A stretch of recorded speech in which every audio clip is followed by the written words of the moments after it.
Hello everybody, I'm Jameson from the Gaming Couch, and if you're here, it's because you're wondering what's new in Battlefield 5. Well, today is the day, folks. DICE has released a summer update, and with that, has signaled the end of major support for Battlefield 5. And that means that while there will still be some small updates and events here and there, the game is effectively at its end, and DICE is looking towards Battlefield 6. So the summer update weighs in at an average of around 9 gigs, give or take, for each platform, and it brings a lot of new content and adjustments to the game. But without going through the extensive patch notes point by point, let's begin by just taking a quick look at the new weapons, grenades, and gadgets that are available to all players today.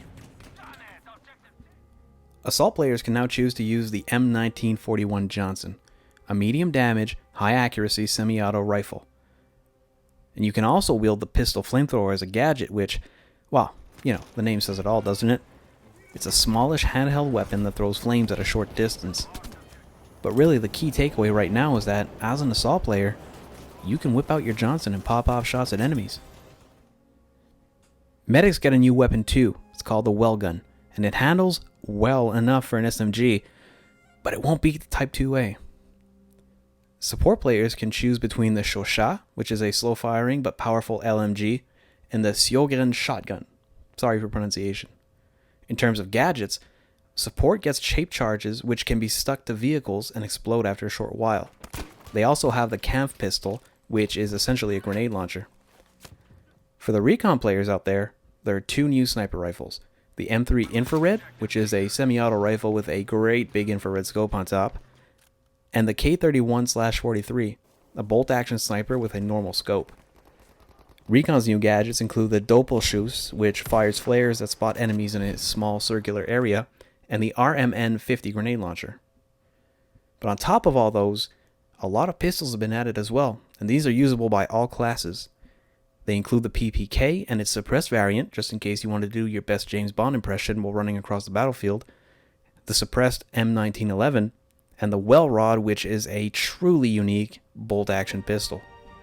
On top of all that, all classes can now select one of the three new grenades. There's the Type 99 mine, the demolition grenade, and the firecracker grenade, which is, well, pretty much just a decoy grenade. Beyond weapons and gadgets, the update also adds two new maps. They are Al Marj Encampment and a redesigned version of Provence. Al Marj is an infantry-only map and features a mix of close quarters and ranged fighting, and Provence, while not exactly new, has been expanded to include the outskirts and surrounding farmland. But this increased size also means that it now supports tanks, so expect a lot of vehicular warfare. The summer update includes many more additions to the game, such as more planes and a few more ground vehicles. It also brings a lot of tweaks to map balancing. There are really way too many things to talk about in just one video, but I put the link to the Reddit page containing patch notes below, so feel free to go give that a read. But at this point, I think it might be a good idea to look back on the life of Battlefield 5. The fact of the matter is that it had a pretty turbulent one right from its inception. Who can forget the first reveal trailer that had a woman with a bionic arm in World War II? And what about Firestorm, the ill-fated BR that actually didn't play so bad, but it just arrived on the market way too late?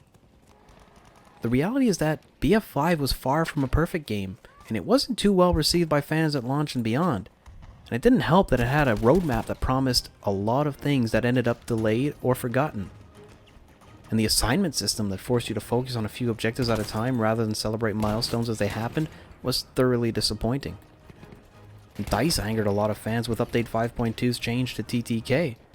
But really, Battlefield 5 isn't a bad game at all. Gunplay is tight and it's a fun game to play.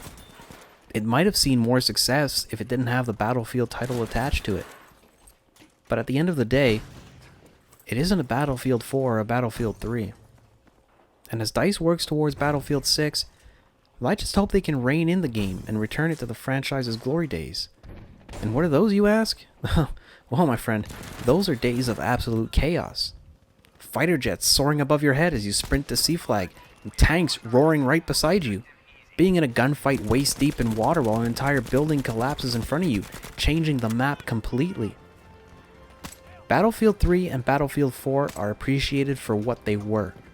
Games of chaos.